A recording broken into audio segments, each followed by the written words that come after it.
So far in this class, we've discussed the stigmatization of the physically ill of various time periods. We've explored several of the diagnoses that carry a scarlet letter, if you will, whose crippling effects often trump the actual physical symptoms that are tied to that illness. Social misconceptions and ignorance allow these illnesses to develop into monsters of their time, each armed with their own language of manipulation and debilitating imagery. And we talked and walked as a patient with Susan Sontag as she visited metaphoric language that resulted from misusing and misunderstanding the words surrounding the most taboo illnesses of each time period. And we have also explored the impact of ignorance and opened our own eyes with the firsthand experiences from diagnosed individuals in interviews, and also those like Anthony Fauci, who dedicated his life to providing treatment in the face of adversity. We did our best to understand the method behind the madness of new or contemporary social movements in their glorious abstract battles, as Joshua Gamson dissected and discussed in his text. And we've also been made aware of how terribly misconstrued some theories can be, thanks to Kalikman, who cautionarily introduced us to denialism, which is a concept that it's so absurd that had people like Kalikman not drawn us into and opened our eyes to it, we may have dismissed it, with just not being able to accept that such debauchery actually still exists or has existed at all. The most important thing that we can hope to take from the opportunity that we've had in this class to explore these things has been the knowledge of what we don't know, the willingness to do the work required to understand what we can, and the ability to understand and accept responsibility for our role in stigmatization.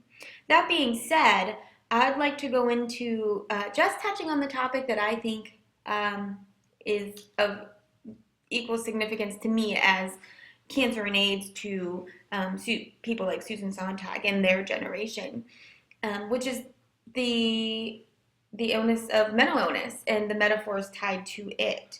So as I play on Sontag, my presentation here is The Face of Crazy, Mental Illness and Its Metaphors. I want to just take a brief time to kind of touch on why it's significant to me and what I'd like to visit in my final project.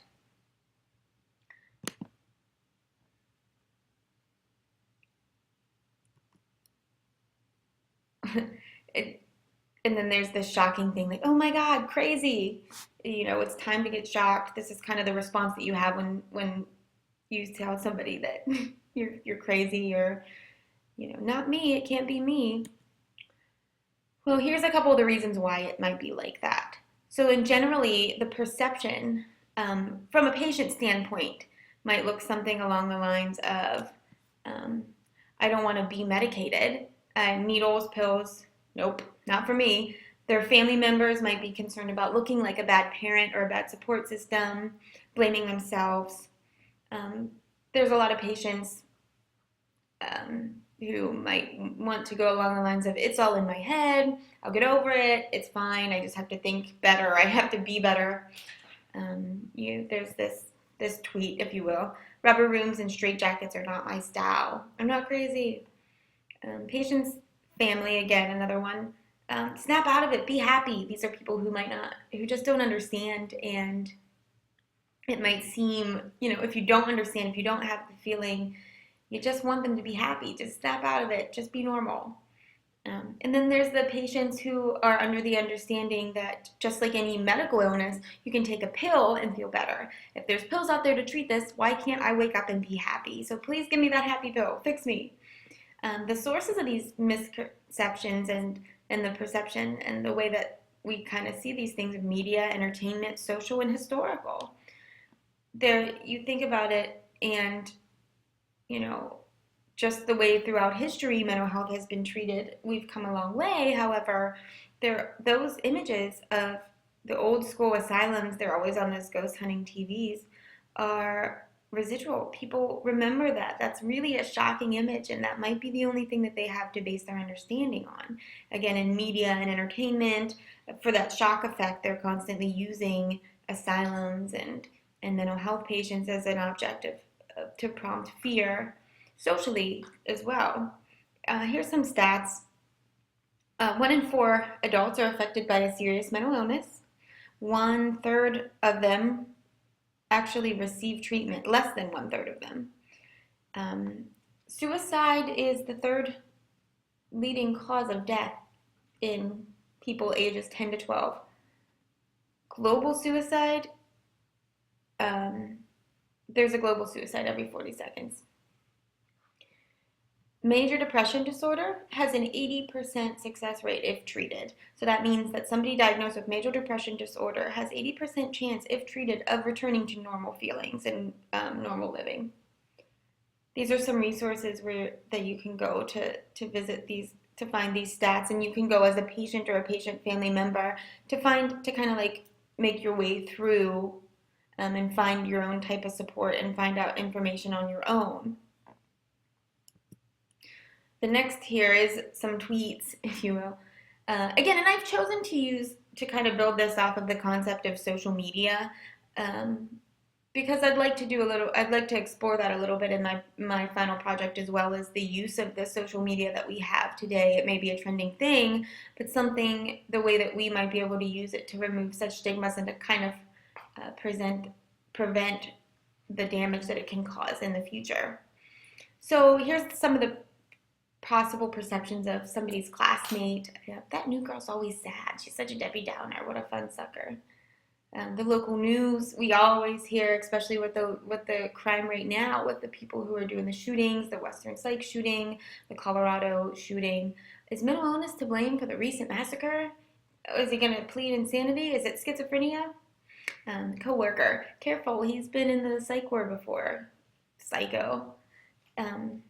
Therapies for crazy people or cray-crays.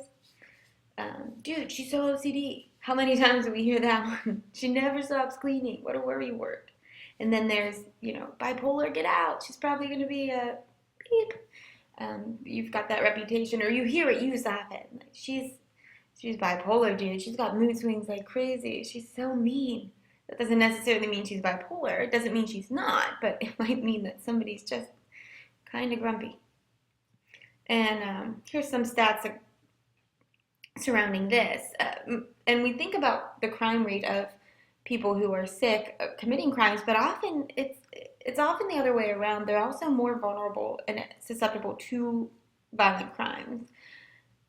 Untreated mentally ill are 3 times more likely to be a victim of a violent crime.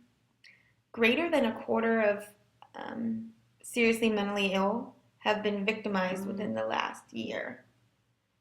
That's 11 times higher than the general population.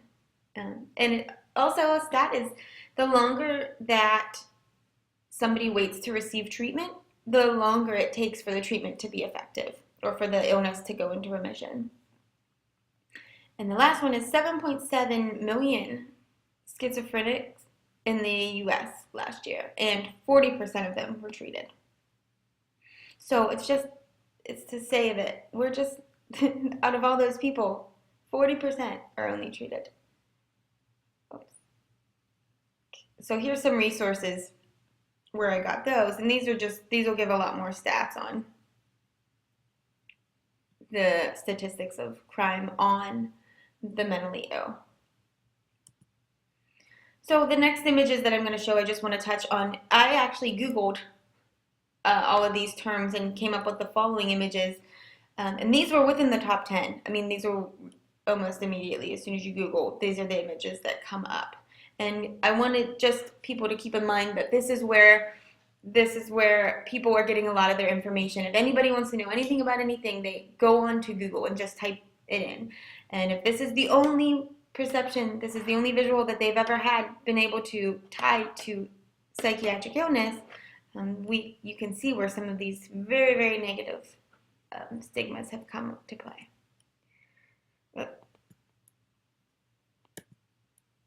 This one was for insanity. that one as well. This one was for psychiatric hospital. Another one for psychiatric hospital. These are the next slides are a couple scenes from movies and popular video games, and this is from The Notebook. She was portrayed as a woman with dementia, schizophrenia from A Beautiful Mind. What's Eating Gilbert Grape, what's now known as autism spectrum disorder. He was portrayed as a child with autism. This is a guy who was said to be diagnosed with major depression disorder, and I can't quite remember which movie that this was from, but there you see where some of the patients might be reluctant to get treatment. This is from A Girl with a Dragon Tattoo. They didn't necessarily specify what her diagnosis was, but they did show and portray her in treatment in a couple very vulnerable situations. They showed her with some boundary issues. So this is from the most recent series of American Horror Story. It was, as a lot of people know, it was set in a psychiatric institution. It was a very, very deranged setting. This is from Girl Interrupted. They've got about 5 guys here holding this 90-pound girl down, and a lot of really scared-looking hospital patients there. And I think they actually end up medically restraining her or force medicating her with a needle or an injection. This is the gentleman who did the Colorado movie theater massacre during the Dark Knight, and there was a lot of negative media surrounding it and a lot of immediate speculation about whether or not he was mentally ill. And again, I want to touch on the fact that a lot of people who are not educated or unaware about what mental illness actually is, this is all that they know about mental illness. So when you say schizophrenia or when you say mentally ill, this image is going to be what comes to mind. And could you imagine sitting on the couch at home with schizophrenia or with a family member with schizophrenia and hearing them talk this way about the diagnosis itself? This is he was the one who shot about 6 people outside of a grocery store, and then he attempted to assassinate the Arizona congressman. And again, it was another where very well may be possible that he was untreated mentally ill. However, the media, the way that they talk about it, and they make it sound as though it's the diagnosis that causes people to do this. And it's the lack of treatment, the lack of support. And here's a couple celebrities that we've all been able to tie, thank you, media and everything else, to mental illness. And regardless of whether or not they are mentally ill, it just hasn't been portrayed in the right kind of light. This is from Silence of the Lambs. That was the infamous Hannibal Lecter. And these are again just some images of what we might think about when we see when we think of asylums, mental institutions, the insides of them. So this is a quote from somebody who was actually diagnosed with a mental illness, which was Albert Einstein. He said, "Everything should be made as simple as possible, but not simpler." So what I'm looking to portray and what I'm looking to promote in presenting this type of information to the people around me and my classmates is that, so we're not looking for sympathy, and we're not looking to glamorize or glorify mental illness or mental health treatment. We're looking to make it real and to clarify and to promote understanding and the willingness to do so. So where we want people to see it and to be clear about it, we don't want to minimize it, and we don't want to make it look like a trend. So I want to put a face on crazy, and this is me. I was diagnosed with a mental illness when I was 12 years old, and this is why this is so significant to me. And from there, after I went into treatment and my illness went into quote-unquote remission, or I'm healthy in my recovery, that is when I decided to jump into the world of psychiatry. And now I'm actually employed for a crisis center for Western Psych, and I work in crisis intervention.